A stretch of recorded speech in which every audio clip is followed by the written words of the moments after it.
Pati 20, sehemu ya 20 ya matatizo ya figo.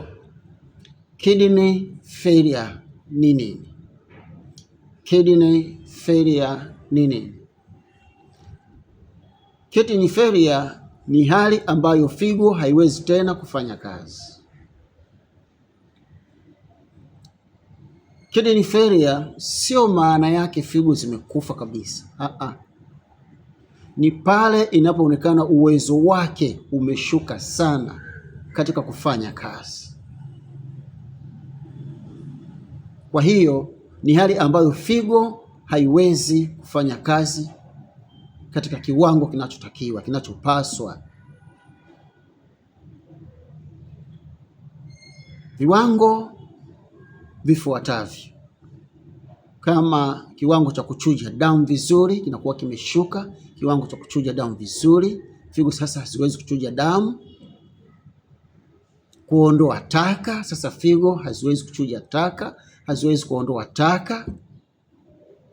Na kusawazisha maji na madini mwilini, sasa figo haziwezi kusawazisha, kurekebisha maji na madini mwilini ili yakae kwa usawa. Dalili zinazoweza kuonekana kwa wagonjwa wa figo zilizofeli, kidney failure. Dalili ya kwanza ni kuvimba mwili. Dalili ya pili ni uchovu wa mwili. Dalili ya tatu ni kichefuchefu kwa baadhi ya watu. Dalili ya nne ni kupungua kwa mkojo kwa baadhi ya watu. Na dalili ya mwisho, kupumua kwa shida kwa baadhi ya watu. Sababu zinazoweza kuchangia kufeli au figo kushindwa kufanya kazi. Sababu ya kwanza ni kisukari.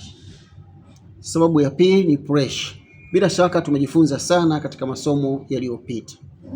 Sababu ya tatu ni magonjwa ya figo ya muda mrefu, magonjwa mengine ya figo ya muda mrefu. Tulijifunza pale nyuma kwamba kuna magonjwa ya figo au maambukizi ya figo, alafu kuna ugonjwa wa figo. Na mwisho maambukizi makubwa, yani ya magonjwa mengine, maambukizi makubwa ya magonjwa mengine. Yote haya inaweza kachangia figo zako au figo za mgonjwa kufeli. Kidney failure mara nyingi huanza taratibu. Ndio maana vipimo vya mapema ni muhimu ili uweze kugundua tatizo kwa haraka. Basi usiache kunifollow, comment, hata kushare ili na wengine wajifunze pamoja nasi kwa lugha rahisi kabisa. Usiache kulike. Mungu akubariki sana.